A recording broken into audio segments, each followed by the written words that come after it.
et inspirer le changement vers une mobilité décarbonée. On va commencer par un petit film qui va nous lancer là-dessus.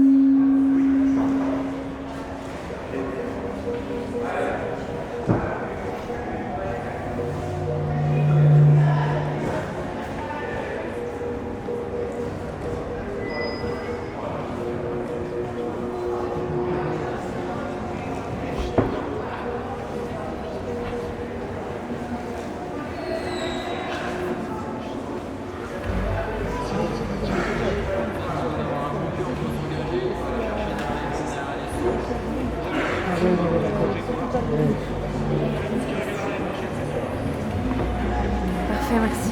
Merci beaucoup.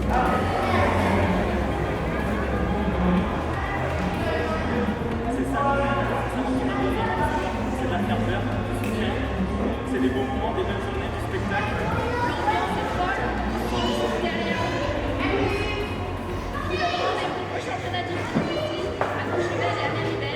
See you in 2023.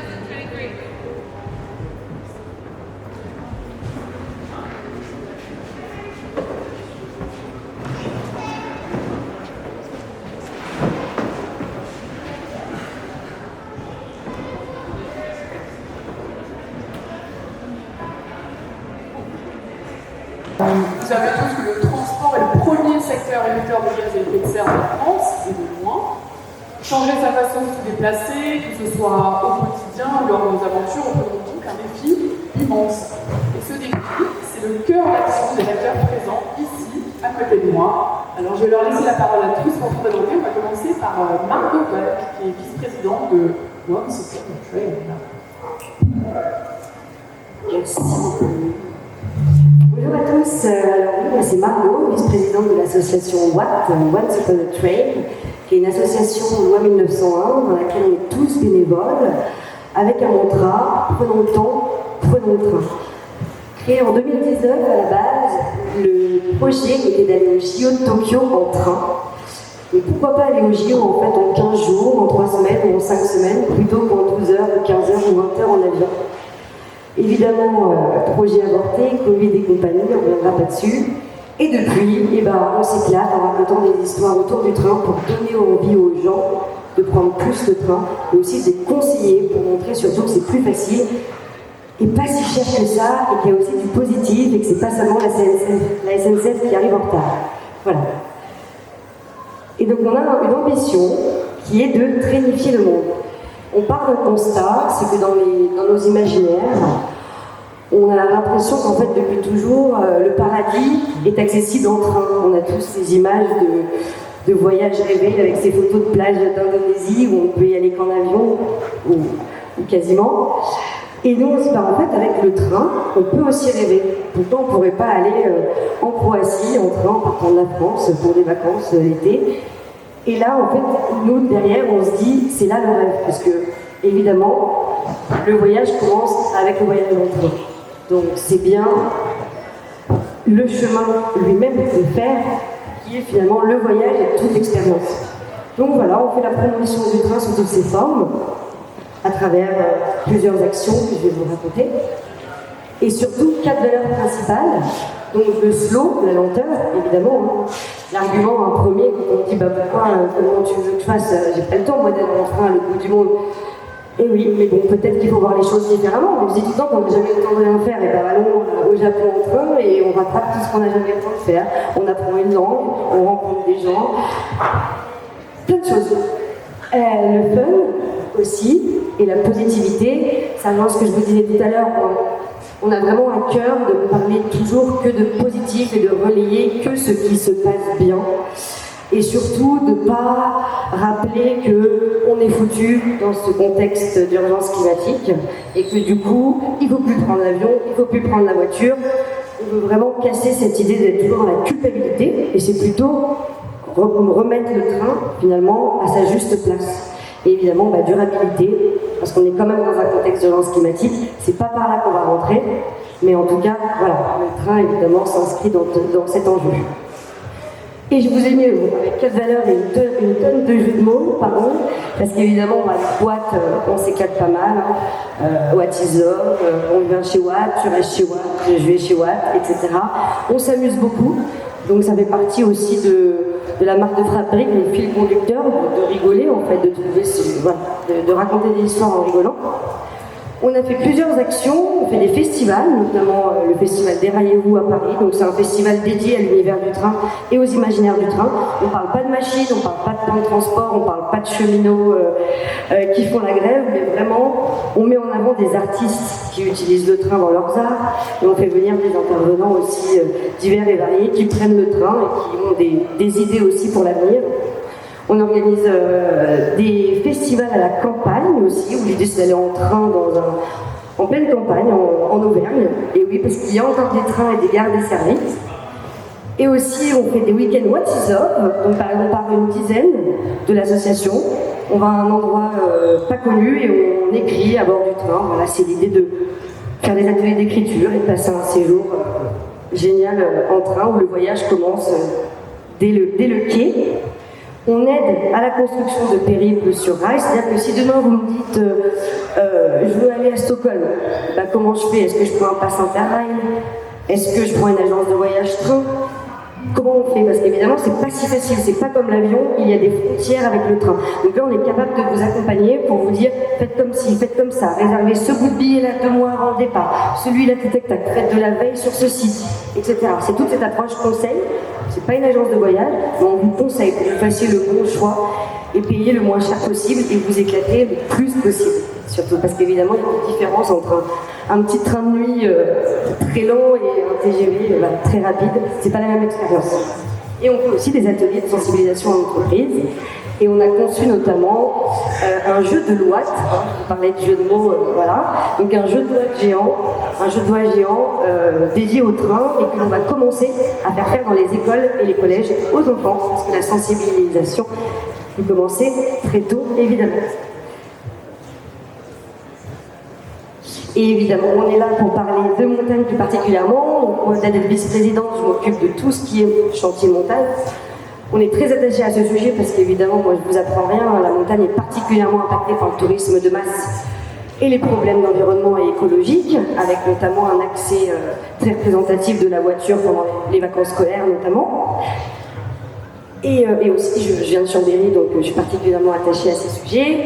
On travaille beaucoup, alors je sais qu'on est en parenthèse, plus avec la Haute-Maurienne, parce que pour le coup, quand on arrive à Modane, il y a plein de stations au-dessus, et c'est beaucoup plus difficile ici de rejoindre directement les stations de ski, donc c'est pour ça qu'on travaille particulièrement sur cette vallée-là. Et voilà, mais surtout, on y croit à fond en fait, que d'ici 2050, le report modal vers le train peut se faire, et on y croit à donf. Pourquoi on laisserait notre voiture plutôt pour le train? Juste imaginons un gars de Chambéry qui va depuis toujours en voiture en station pour lui faire prendre le train. Bon courage, mais on pense que c'est possible. Et au gré de la conversation, je vous ferai des focus sur les différentes actions qui sont possibles pour qu'il y ait du changement et de manière hyper sympa.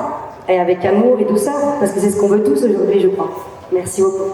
Merci Margot, et je vais passer la parole maintenant à Arthur Vaillant, qui est directeur artistique chez Protect Winter. Merci, donc bonjour à tous. En effet, je travaille pour l'association Protector Winters, qui est une asso qui tire son origine aux États-Unis, qui a été créée en 2007 par Jeremy Jones, un snowboarder professionnel. Et aujourd'hui, elle est présente dans 15 pays, c'est vraiment un mouvement international, dont 9 en Europe. Et donc en France, on existe depuis 2015. Notre objectif, il est de sensibiliser, de rassembler d'abord et de sensibiliser la communauté des passionnés de sport de montagne, de sport outdoor en général, autour des questions de réchauffement climatique et de crise environnementale au global, et d'engager cette communauté sur ces questions, sur comment est-ce que on va pouvoir améliorer tous ces sujets-là, et notamment le transport. C'est aujourd'hui, on est là pour parler de ça, et d'engager au niveau individuel, mais aussi au niveau collectif. On aura l'occasion d'en reparler. Je pense que Margot, elle a résumé pas mal la situation, mais voilà, pour donner encore qu'un chiffre, c'est en station, en moyenne, la part des émissions de CO2 dédiées au transport, c'est 60%, c'est-à-dire qu'en agissant sur un domaine qui est important, la mobilité. On peut quand même diviser quasiment par deux l'empreinte carbone des stations. Donc voilà, il y a un vrai enjeu autour de la mobilité, c'est sur ça qu'on a travaillé en partie.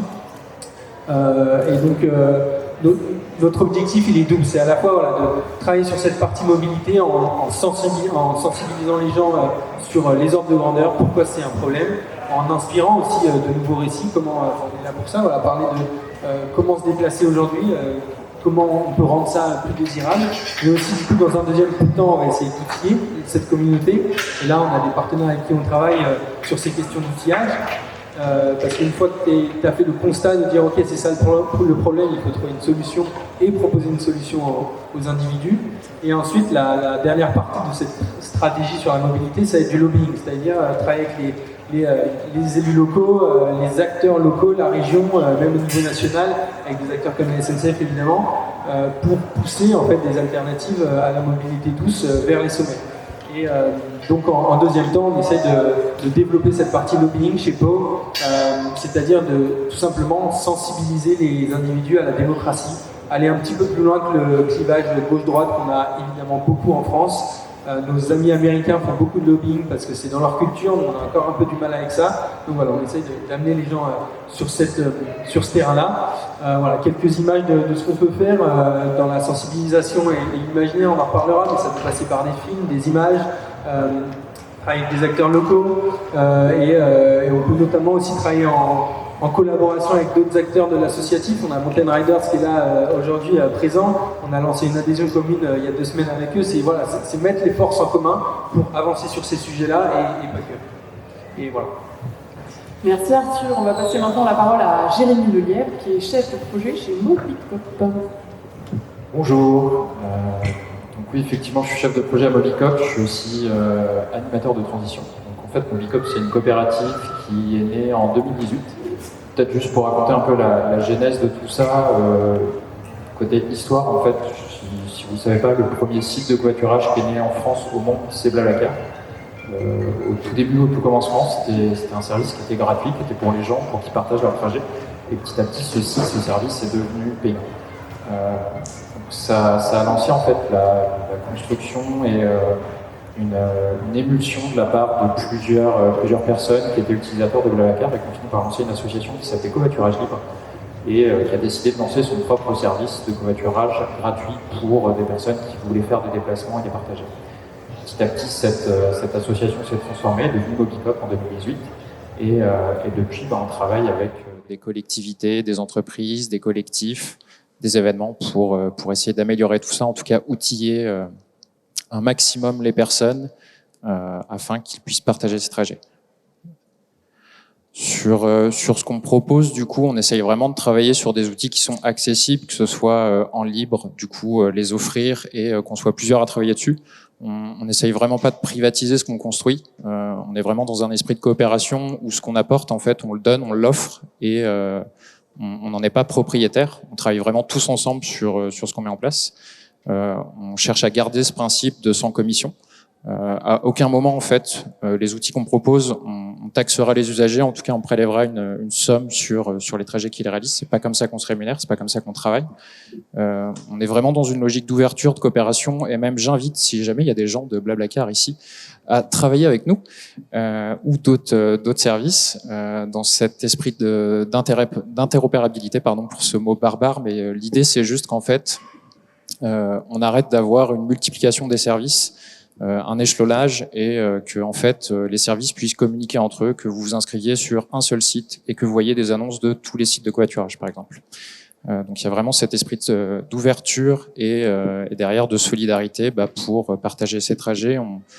On a beaucoup de personnes qui passent juste leur trajet sans les rendre payants, juste pour les ouvrir. Et c'est aussi une triste réalité aujourd'hui qu'il y a une grosse partie des gens en fait en France qui sont tributaires de ce mode de déplacement-là, mais qui derrière en fait n'ont pas d'autres solutions, d'autres choix que d'utiliser la voiture au quotidien. Donc voilà. Donc dans les solutions auxquelles on répond en fait à travers tout ça, c'est du trajet du quotidien, c'est du trajet ponctuel, c'est du trajet avec ou sans outils. Je tiens à le préciser puisque du coup on a développé aussi une petite chose qui existe localement qui s'appelle Réseau Pouce, qui est en fait de l'autostop organisé avec des panneaux en fait qui permettent d'être, juste de se mettre en bord de route et tout simplement en fait en tendant le pouce, bien souvent il y a des voitures qui s'arrêtent et ça vous permet de vous déplacer sans forcément utiliser votre smartphone et c'est assez simple, assez rapide et ça fonctionne plutôt bien. Juste si on peut, ouais. Dans la continuité, il y a d'autres, on travaille avec les collectivités, on a notamment travaillé avec la région Auvergne-Rhône-Alpes pour développer ce service qui s'appelle Move Ici, qui est un service qui est mis à disposition, du coup, comme je le disais, des entreprises, des événements. On a notamment travaillé avec le Explore Festival pour proposer une page, quelque chose afin de permettre aux personnes de covoiturer à venir. Donc il y a tout cet esprit d'accompagnement et au-delà de l'outillage, en fait, de l'animation qu'on peut faire. C'est vraiment une partie qui est importante en fait. Faut réussir à informer les gens, faut réussir à les faire tester ces services-là. Et la pratique en fait, elle s'ancre pas du jour au lendemain. Il y a vraiment besoin de passer à l'acte, de donner l'opportunité aux gens de tester ce genre de service. Et c'est peut-être là que commence du coup l'aventure, notamment au travers du stop, du covoiturage, que de se donner l'opportunité de prendre le temps de faire autrement. Merci. Merci Jérémy, et voici maintenant Céline Prévost qui représente le comité d'organisation Courchevel-Méribel 2023. Oui, bonjour à tous. Vous avez vu un petit film juste avant les interventions. On organise les championnats du monde de ski alpin en février prochain dans les stations de Courchevel et Méribel. Donc nous, on a un statut un peu particulier dans cette conférence parce qu'on est un événement ponctuel, puisque les championnats du monde de ski sont organisés en France très très rarement. La dernière fois que les championnats du monde ont été organisés, c'était de l'autre côté, à Val d'Isère. Et donc nous, on travaille sur cet événement-là. Et pourquoi on est ici aujourd'hui? Parce que le transport sur ces grands événements internationaux, c'est ce qui représente en fait l'impact carbone le plus important. 62%, l'a mesuré sur les finales de Coupe du Monde qui nous ont servi de test l'an dernier. Et donc, c'est évidemment un enjeu important pour que ce type d'événement reste acceptable pour à la fois pour les populations locales, mais aussi pour l'ensemble d'entre nous. Donc c'est un vrai enjeu et c'est un enjeu qui a été pris en charge quasiment dès la candidature pour construire un plan de transport et essayer au maximum de réduire en fait l'empreinte carbone de l'événement. Juste quelques chiffres pour planter le décor et expliquer pourquoi on a besoin de travailler ce plan de transport. On va travailler sur 2 stations, Courchevel et Méribel, qui se trouvent à 8 km en voiture, mais qui sont aussi interconnectées à ski. On a 12 jours d'épreuve, donc potentiellement 12 jours où on va faire se déplacer les spectateurs, les bénévoles, les médias vers notre événement. On a 75 nations représentées, là où en saison de Coupe du Monde, on a une vingtaine de nations. Sur un championnat du monde de ski, on est beaucoup plus large, on ouvre à plein de nationalités qu'on n'a pas l'habitude de voir sur une Coupe du Monde de ski alpin, donc sur le plus haut niveau de ski alpin. Là, on est vraiment sur une fête, sur la notion d'universalité, mais ça a aussi un impact. Et 600 sportifs engagés, 1800 médias accrédités, à la fois les médias traditionnels et puis les broadcasters, donc les diffuseurs télé, pardon. Et puis c'est 150 000, c'est plus ou moins 150 000 spectateurs attendus. Donc ça fait beaucoup de gens qui vont se déplacer sur l'événement.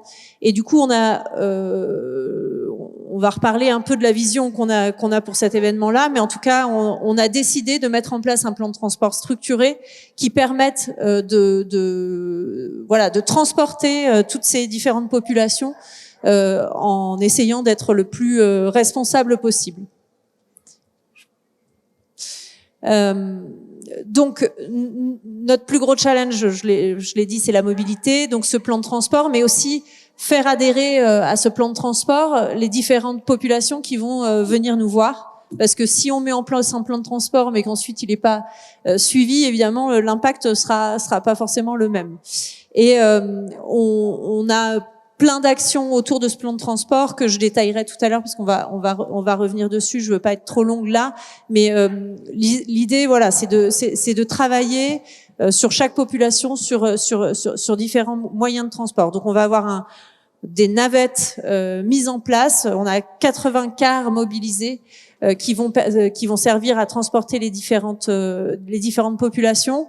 Évidemment, les médias accrédités, staff, etc., qui sont sur place, les bénévoles également, avec des navettes qui vont aller des différents hébergements ciblés jusqu'au site des compétitions. Et matin et soir à des horaires adaptés évidemment. Et puis ensuite on a tout un plan de transport spécifique autour des spectateurs parce que c'est là qu'on aura probablement le plus gros impact. Spectateurs qu'on divise en deux, on va dire. On a un plan de billetterie qui est centré, qui a été construit à l'échelle régionale, parce que un de nos objectifs, c'est de faire venir à la journée les gens à l'échelle régionale pour limiter l'impact et éviter de faire venir de trop loin. Mais aussi, on a un enjeu sur les populations qui seront en vacances sur place, puisqu'on a potentiellement 120 000 touristes qui seront dans les deux stations de Courchevel et Méribel, et donc l'idée, c'est évidemment en priorité de les faire venir parce que là, on passe sur une mobilité durable puisque on a notamment dans les donc Courchevel et Méribel sont sur le domaine des Trois-Vallées et on a potentiellement des touristes qui peuvent venir des différentes stations des Trois-Vallées et là venir soit en remontée mécanique, soit à ski. Donc on a aussi un vrai enjeu là-dessus. Voilà, je rentrerai un peu plus dans les détails après. Merci beaucoup Céline. Moi, j'aimerais savoir comment est-ce que vous faites pour inspirer. Et je vais commencer par toi, Arthur. Comment on fait pour inspirer ? Il y a plusieurs solutions, mais en ce moment, on parle beaucoup de nouveaux récits. Comment est-ce qu'on raconte de nouvelles histoires sur comment se déplacer ? Comment il y a plein d'autres sujets, hein, la nourriture, comment s'habiller, comment se loger, etc. Mais sur se déplacer, nous. Ce qu'on essaye de faire en fait autour de Protector Winters et ce que font beaucoup d'autres acteurs, c'est de raconter de nouvelles histoires à travers des individus inspirants, que ce soit des athlètes ou des gens même comme vous et moi qui n'ont pas forcément de sponsors, etc. Mais en fait de mettre en lumière des pratiques par des belles photos, des films. L'année dernière, on a produit un film qui s'appelle Conscience, qui a été réalisé par Gaëtan Gaudissart et Alexandre Chambet, et qui a fait plus de 170 000 vues sur YouTube. Donc c'était un bon succès pour nous et pour ce premier film pour Gaëtan. Et donc voilà, ça raconte le cheminement et la réflexion d'un athlète autour de ses réflexions environnementales. Et notamment dans le film, c'est pas évidemment mis en avant explicitement, mais tous les transports se sont faits en train et en vélo électrique. Et c'est une manière de raconter la montagne autrement, de se dire comment est-ce que on peut imaginer se déplacer. Et si un rider qui est chez Salomon le fait, pourquoi pas moi, rider lambda, je pourrais pas le faire. Et en tout cas quand c'est accessible, parce que le vélo électrique, on pourrait en discuter sur l'accessibilité de ce moyen de transport, mais en tout cas sur le train, il y a beaucoup de choses à faire. Donc c'est en partie d'en raconter des histoires à travers les images. Et après, nous chez Pau, on essaye de cultiver une culture en fait d'images de marque, de rendre un peu sexy l'écologie finalement, d'attirer les gens par les images, par les films, par les riders, et de dire bah voilà en fait. Il faut s'y intéresser parce que ça nous touche directement et on va essayer de le faire de la manière la plus plaisante possible et de trouver notre moyen d'agir et de le faire, oui c'est ça, à travers la passion de la montagne en fait. Donc c'est en partie notre travail. Et toi Margot, peut-être que tu peux rajouter quelque chose. Comment est-ce que tu fais pour inspirer ? Oui, en complément, hein, parce que je vois bien qu'entre Watt et Pau, c'est une grande histoire d'amour, il y a plein de points communs. Donc tout ce que vient de dire Arthur, c'est vrai, c'est-à-dire pour chez Watt aussi, on a vraiment la même démarche, la même approche, à travers le récit, les imaginaires et raconter des histoires. Donc nous, en fait, on part du constat où, à part les passionnés de train, les ferrovipates et les grands voyageurs aventuriers, le train, qu'est-ce que c'est ? C'est un moyen de se déplacer et généralement qui est un petit peu chiant parce que c'est la SNCF et c'est souvent en retard et c'est trop cher. Je caricature, mais on sait encore qu'il y a cet état d'esprit et que l'on comprend complètement. Mais il y a aussi un autre aspect du train, il y en a plein d'autres. Oublions en fait quelque peu les aspects négatifs et allons regarder les aspects positifs, mais qui sont en dehors de le train comme moyen de se déplacer. On veut qu'en fait le train devienne un outil à bord duquel tout est possible et qui fait rêver en fait. Et ce qu'on fait concrètement par exemple, c'est qu'on a un chantier qui s'appelle WART, donc c'est le volet art de Watt. Et ce qu'on a fait pendant très longtemps, c'est de faire des concours où en fait on affichait des photos de films sur les réseaux sociaux et les personnes devaient trouver de quel film il s'agissait. Et en fait on s'est rendu compte déjà que il y en a plein, il y en a plein naturellement qui nous viennent, mais en fait, on se rend compte qu'il y a plein de scènes de train magnifiques dans plein de films, dans des dessins animés, mais ça apparaît aussi dans des chansons, dans des bandes dessinées, etc. On a aussi Françoise Cuten, qui est notre membre d'honneur, qui est un grand illustrateur belge, qui a notamment fait toute la scénographie d'une expo géniale à Bruxelles, Train World, qui est fasciné par le train et qui reproduit. Je vous conseille vraiment de regarder, c'est magnifique, quoi. On est vraiment dans un monde complètement fou avec des trains complètement inventés. Et donc voilà, c'est ça, c'est oublions l'aspect il faudrait prendre le train plus par rapport à tout ce qui se passe à l'écologie. On oublie un petit peu que ça peut être long, chiant, cher, on comprend rien, etc. Et en fait, on accompagne notre communauté, nos bénévoles pour prendre plus de trains et on raconte ce qu'on fait à bord des trains à travers notamment une newsletter mensuelle et via les réseaux sociaux aussi, des posts quasiment tous les jours sur tous les réseaux sociaux. Jérémy et Céline, est-ce que l'un de vous deux veut rajouter quelque chose? Comment est-ce que vous inspirez? En fait, on s'inspire beaucoup, nous, de la réalité de ce que font les gens. Au-delà des histoires qu'on raconte, on cherche vraiment à créer l'histoire chez les gens. Ça passe par l'expérience et on a beaucoup de transversalité, de mettre en commun en fait la pratique que les gens peuvent avoir et de raconter des anecdotes sur ce qu'ils ont autour. Ça passe par le jeu, ça passe par les histoires, par la communication qu'on peut faire. Si je reprends Réseau Pouce par exemple, on a beaucoup travaillé avec Nu et Culotté, qui ont écrit notre préface en fait d'un guide qu'on a réalisé justement pour donner des idées, une posture sur c'est quoi faire du stop en fait. Est-ce qu'il y a une bonne technique? Est-ce qu'il faut être souriant? Est-ce qu'il y a une tenue à avoir? En fait, non. Enfin, ça reste de la simplicité et c'est assez drôle de voir qu'en fait bah oui, on peut partir tout nu quelque part, arriver habillé à un autre et faire tout ça en stop et avoir une aventure, un cheminement et le faire. Vous pouvez essayer pour aller au travail lundi si vous avez envie. Peut-être que ça fonctionnera. Enfin voilà, il y a plein d'histoires comme ça qu'on peut raconter. En fait, quand on se donne la liberté d'essayer quelque chose, on se rend compte que finalement c'est pas si compliqué, c'est pas si impossible et ça vous empêche pas de. Et dans la pratique aussi, il y a toute la partie exemplarité justement pour inspirer. Et au-delà d'avoir juste les mots, d'avoir juste l'histoire, c'est bien de montrer que c'est possible par l'exercice. Et en faisant, en fait, c'est comme ça qu'on montre aux autres, qu'on gravit des sommets, qu'on passe d'une étape à une autre et qu'on avance, quoi. Voilà. Et au niveau de Courchevel-Méribel, Céline, comment vous inspirez? Eh ben, ça va être l'enjeu à venir parce qu'on a ouvert la billetterie aux spectateurs pendant l'été. Et aujourd'hui, on va leur proposer, en mentionnant qu'un plan de transport sera mis en place. Et maintenant, il va falloir qu'on embarque les gens avec nous. C'est-à-dire qu'on a beau, nous, mettre un plan de transport en place pour qu'il y ait 0 voiture qui monte en station à l'occasion des championnats du monde, il va falloir quand même embarquer les gens avec nous. Et donc là, ça va être le travail qu'on va faire de conscientisation, on va dire.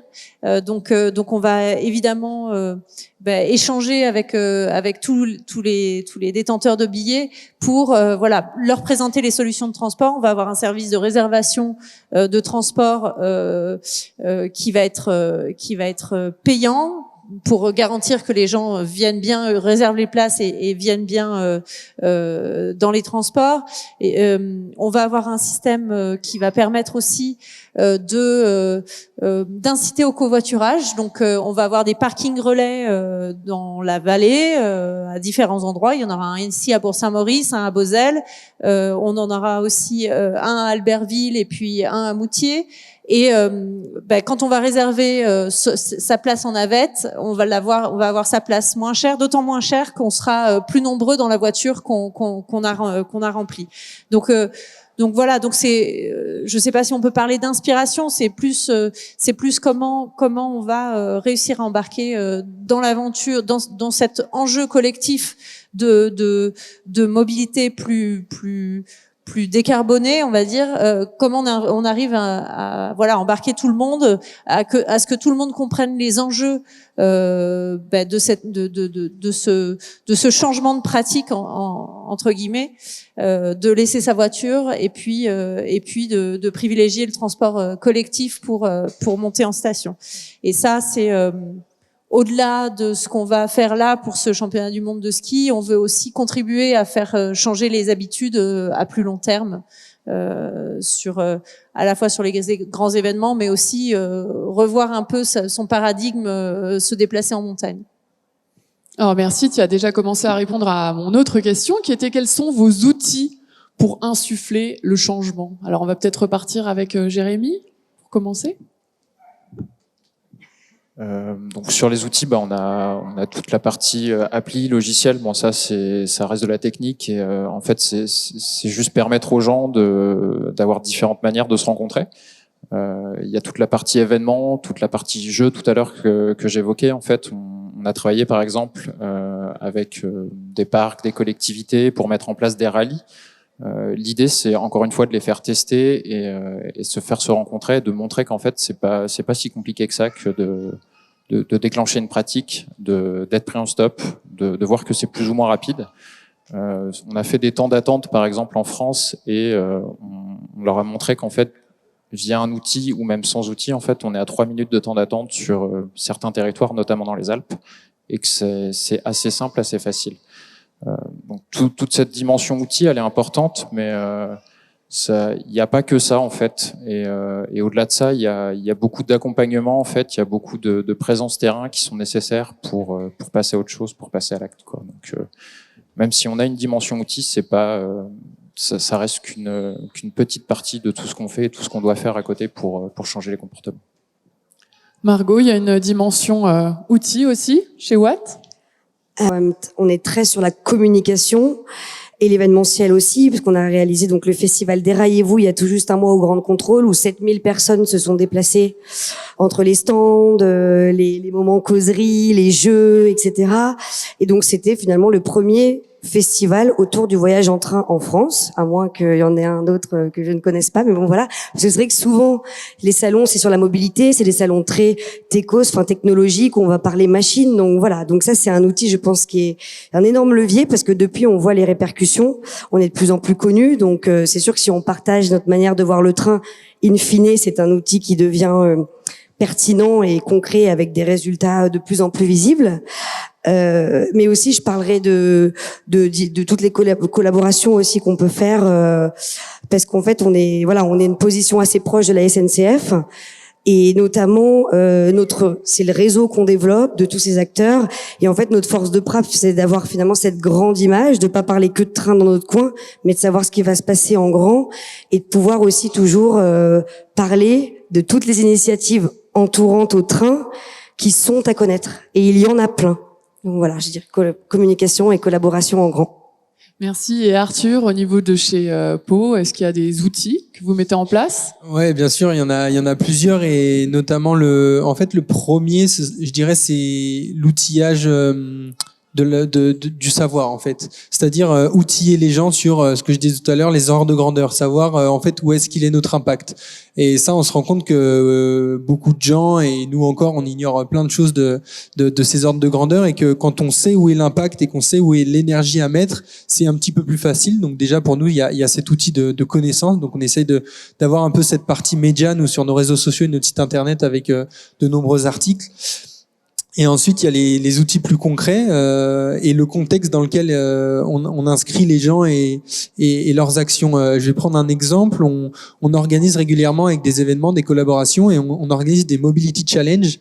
Donc des concours de comment tu viens au festival sans ta voiture, en tout cas en étant tout seul dedans. On accepte le covoiturage évidemment. Alors, en venant d'un foyer différent, c'est plus il y a plus de challenge, mais on accepte les chevaux, on accepte le train, on accepte évidemment le vélo. Et donc c'est déjà une manière de créer un contexte où on va mobiliser les gens sur cette question. Et ensuite, en termes d'outils concrets, on travaille avec une société qui s'appelle Tic Tac Trip, qui est en fait un outil de réservation en ligne de billets pour se déplacer, que ce soit de train, de navette, de covoiturage, toutes les alternatives à la voiture. Ils prennent pas l'avion en compte, évidemment. Donc, on a cet outil-là sur notre site internet. C'est une collaboration qu'on a fait avec eux, et ça permet de réserver facilement de votre point A à votre point B. Aujourd'hui, il y a des limites évidemment à ça, c'est que de nombreuses stations n'ont soit pas les services, soit pas renseigné tout simplement les informations en ligne. Elles ne sont pas disponibles sur la toile, je dirais. Et du coup, il y a ce travail-là à faire aussi de notre côté. C'est de travailler avec les collectivités, travailler avec les stations comme Courchevel-Méribel pour de rendre disponible cette alternative et du coup nourrir cet outil en fait qu'on propose aux gens. Donc il y a un peu ce côté savoir et le côté aussi outil concret comme peut être Mobicop d'ailleurs. Alors quand on vous entend tous les quatre, on entend énormément de collaborations possibles entre vous. Alors qu'est-ce qu'il en est? Qu'est-ce qui existe déjà et qu'est-ce qui pourrait être mis en place? Je vais enchaîner direct du coup pour revenir sur Courchevel-Méribel. Antoine Pin, qui est le directeur de l'association, a été invité à intégrer le comité RSE de la coupe des mondiaux de ski déjà l'année dernière sur l'étape et ensuite là cette année en 2023. Donc nous on a une implication en tant qu'acteur engagé sur ces questions-là et surtout un peu spécialiste de la mobilité parce que ça fait 5 ans qu'on travaille dessus, c'est devenu notre cheval de bataille. Donc on a un réseau aussi sur ces questions-là qui peut être exploité. Donc il y a déjà ça, cette collaboration pour ces mondiaux. On a aussi été invité évidemment à Déraillez-vous, à exposer, d'être présent physiquement pour échanger avec les gens, montrer notre travail et aussi organiser une table ronde magnifiquement animée par Margot. Donc il y a plusieurs choses qui se font et nous on a à cœur en fait de mettre en collaboration tout ce réseau-là pour au lieu de se tirer dans les pattes et à dire toi tu fais pas bien et toi tu fais mieux, c'est plutôt de travailler avec une masse de gens, peut-être pas parfaite, mais au moins qui essayent de s'activer. Est-ce que l'un d'entre vous veut rajouter quelque chose sur les collaborations? Moi, je veux juste préciser, on a au sein du comité d'organisation des championnats du monde une personne qui est en charge à temps plein de notre politique de responsabilité sociale et environnementale, qui était censée parler aujourd'hui, Émilie, mais qui malheureusement est empêchée qui est positive au Covid, donc qui est pas venue partager ça avec nous aujourd'hui. Et dans sa démarche à elle et dans notre démarche comité d'organisation, c'était pour nous important d'avoir des collaborations avec des acteurs qui pouvaient nous aider à être meilleurs meilleurs que ce qu'on aurait été tout seul. Et c'est pour ça que le comité RSE a été ouvert de façon assez large, à la fois aux parties prenantes de l'organisation, parce que nous on est un petit comité d'organisation, on est une vingtaine de salariés permanents, mais on s'appuie évidemment sur les domaines skiables de Courchevel et de Méribel qui font déjà des choses en termes de réflexion autour des sujets notamment environnementaux. Donc évidemment ils sont associés, mais c'était important aussi pour nous d'avoir aussi quelque part des contradicteurs. Il y a 4 associations environnementales qui sont intégrées dans notre comité RSE et je pense que c'est de là en fait que on peut être un peu plus exigeant envers nous-mêmes et essayer de faire mieux que ce qu'on ferait tout seul. Et puis je pense que ça va nous aider aussi à construire tout le plan de sensibilisation qui va être nécessaire pour embarquer tout le monde avec nous dans la démarche qu'on a. Merci.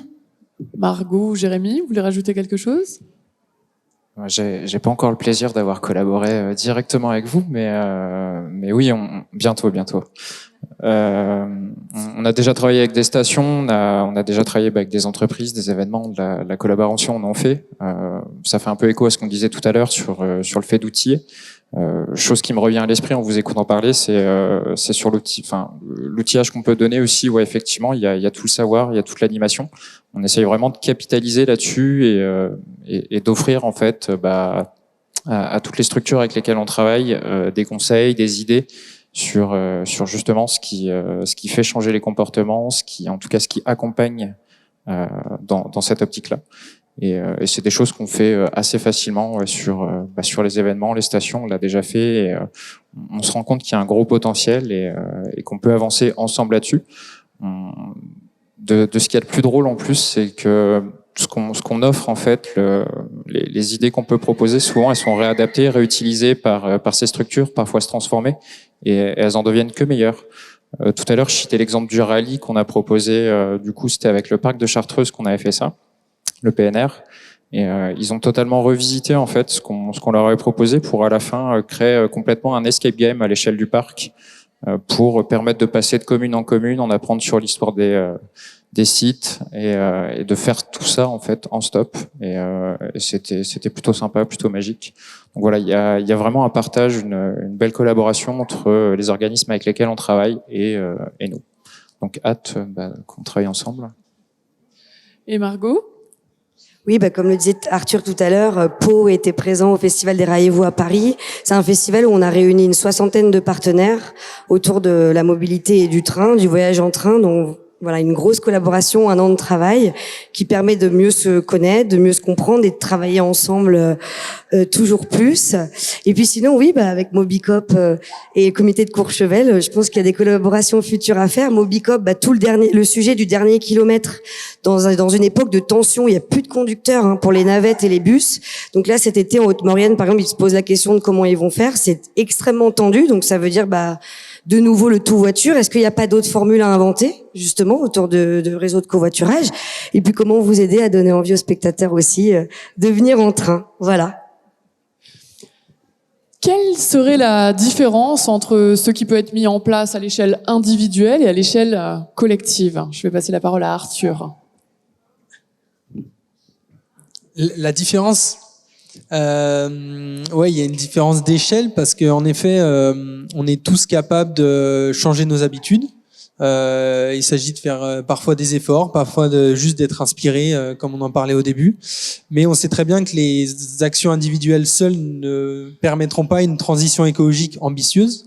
Et donc on a besoin d'acteurs, des marques, des entreprises, des événements, etc. pour aussi faire les efforts et aider les gens à s'engager sur ces questions-là.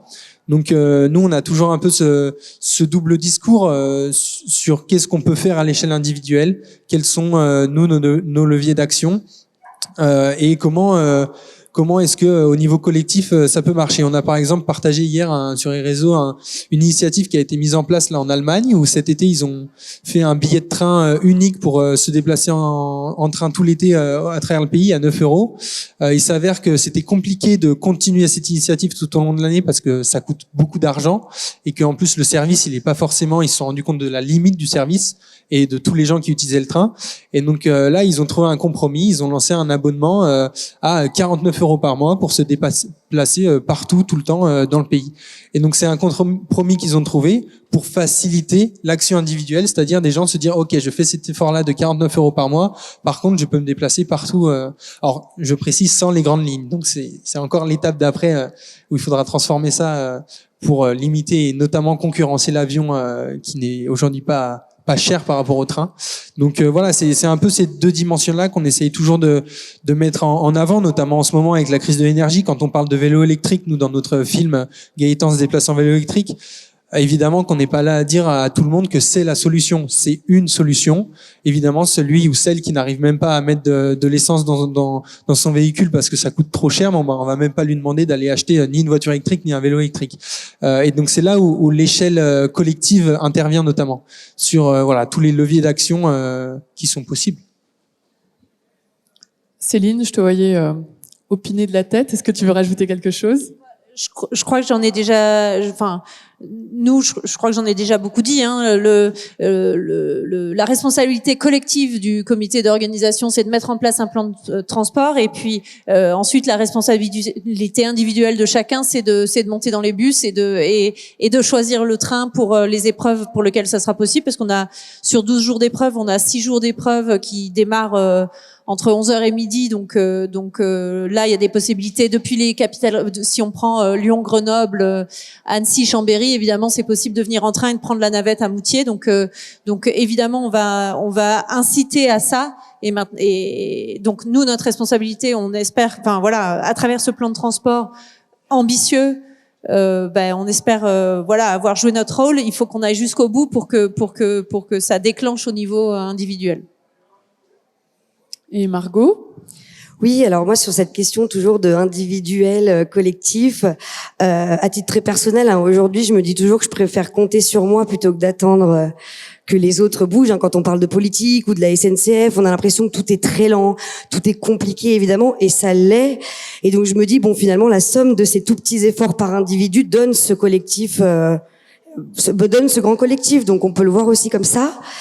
Et sinon c'est essayer de résister à notre niveau, c'est-à-dire ne pas par exemple bannir l'avion ou la voiture, mais quand on peut faire l'effort, essayer de le faire. Hier, nous on est venus de notre Auvergne, Bellenave, petit village, en train. Donc on a fait Bellenave, Rion, Lyon et Lyon-Chambéry. Puis là on a fait Chambéry pour Saint-Maurice. D'autres exemples, je vais en Auvergne maintenant, je vais à Bordeaux, je passe pas par Paris. Alors que tout le monde pense qu'il faut passer par Paris. Non, en fait, on cumule des TER, mais c'est sûr que la SNCF ne nous proposera pas le billet, en fait. C'est des choses comme ça, c'est complètement bête finalement, je me dis, parce que c'est ça qu'il faut raconter. Il y a plein de possibilités qui permettraient à nous, à titre individuel, de faire plus, mais on ne le sait pas parce que c'est pas ce qu'on nous raconte.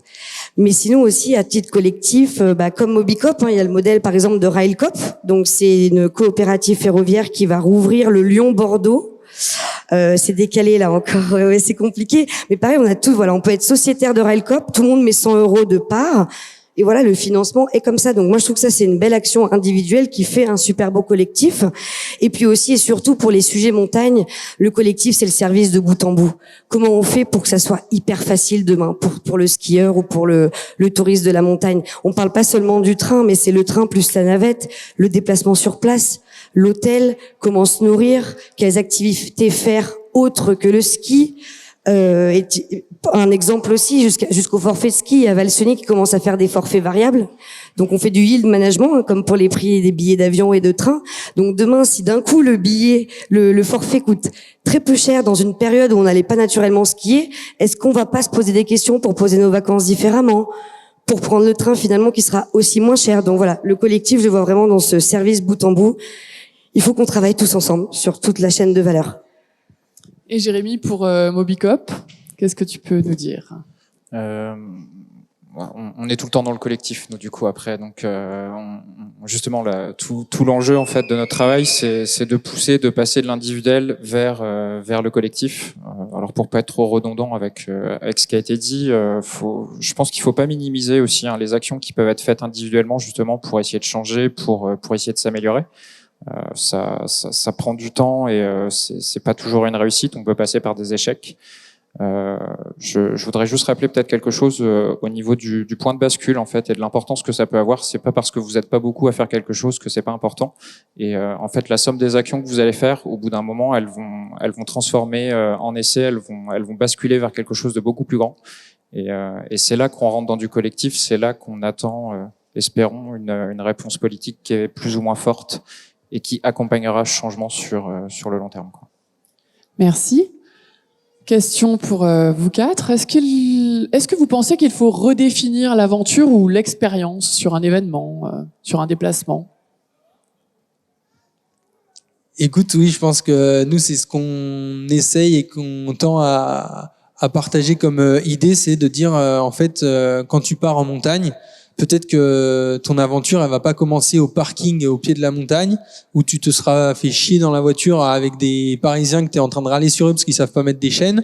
Mais peut-être que en fait, pour caricaturer, mais en fait peut-être ton aventure, elle va commencer dès que tu fermes ta porte de chez toi et que tu vas partir à pied, à vélo pour aller à la gare, prendre le train, le bus, rencontrer du monde, prendre le temps d'observer la nature parce que t'es pas sur le compteur à regarder si tu vas pas te faire flasher. Enfin, il y a toutes ces choses-là où en fait le sentiment de liberté aujourd'hui, il est à travers la voiture. On nous le vend comme ça. mais finalement, selon le point de vue, ça peut être aussi beaucoup de contraintes, alors que partir de chez soi avec cette contrainte en moins, des clés de voiture qui restent à la maison, mais de prendre le temps d'observer la nature, de prendre le temps dans les transports et de pas être concentré sur la route, mais de pouvoir faire autre chose, et voilà, de vivre en fait cette aventure. Depuis la maison, et notamment nous c'est Gaëtan là qui, la suite de Conscience du coup, pour faire de l'autopromo, sort en série, et dans le premier épisode il re-questionne en fait l'aspect performance du ski. Aujourd'hui c'est principalement jugé sur la descente, mais il dit pourquoi est-ce qu'on pourrait pas prendre en compte la montée et peut-être aller plus loin, prendre en compte comment je suis allé au pied de ma montagne, et du coup est-ce que c'est pas ça la performance de demain des sportifs. Donc c'est voilà cette idée d'aventure sortie du pas de sa porte, quoi. Qui veut rajouter quelque chose? Ouais. Sur l'aventure dans la dimension covoite, en fait, ça me fait surtout penser au stop.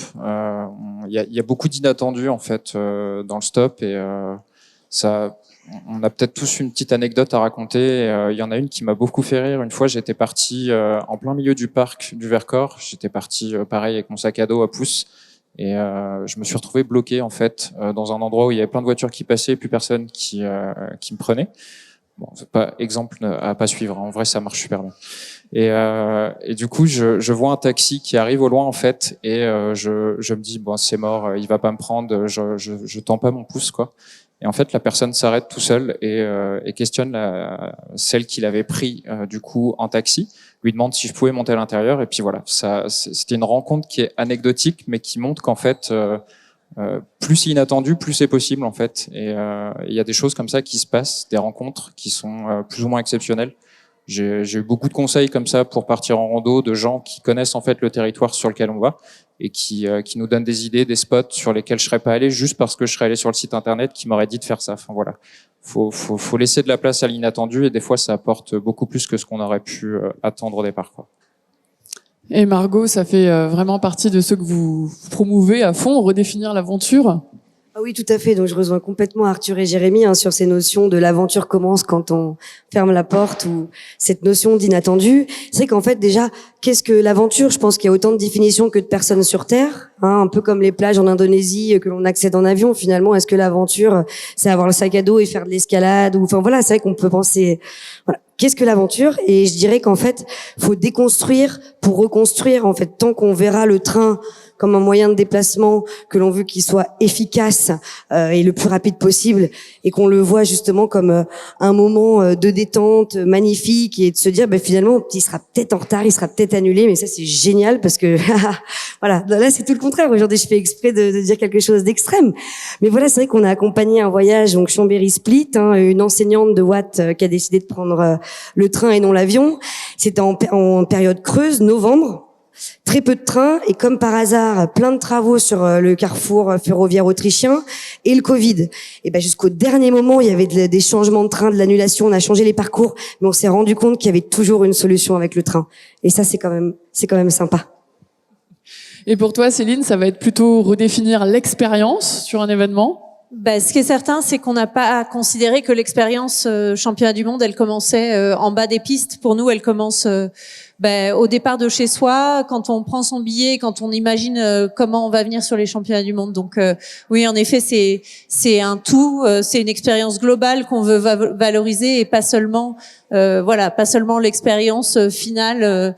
Donc on est en train de travailler à ce qu'on va ce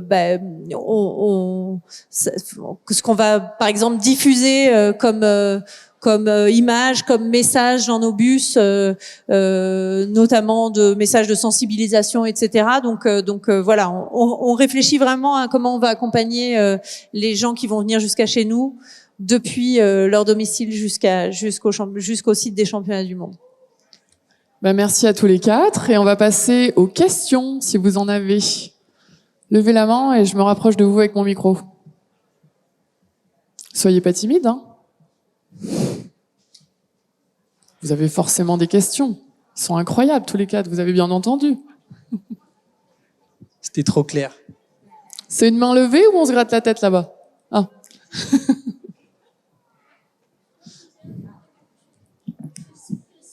Attendez, j'arrive qu'on vous entende, madame, quand même. cet hiver, le Ouigo va fonctionner tous les jours entre Paris et Bourg-Saint-Maurice en TGV. Donc, est-ce qu'il n'y a pas une coopération possible entre vous et la SNCF pour inciter les gens à prendre le train un peu plus? C'est des tarifs super avantageux, paraît-il, en plus. Donc bon, voilà, c'est juste... peut-être que la SNCF, ça serait bien qu'elle bosse avec vous aussi. Alors la question, c'est plus à destination de Bourg-Saint-Maurice, si je comprends bien. Oui, tout à fait. Mais alors nous, on n'est pas forcément représentants de Bourg-Saint-Maurice, mais on peut répondre sur la collaboration.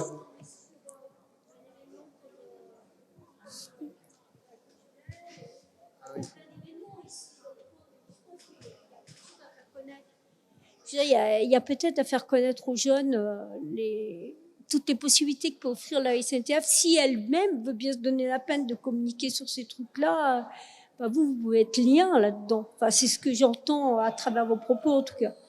Bon, voilà.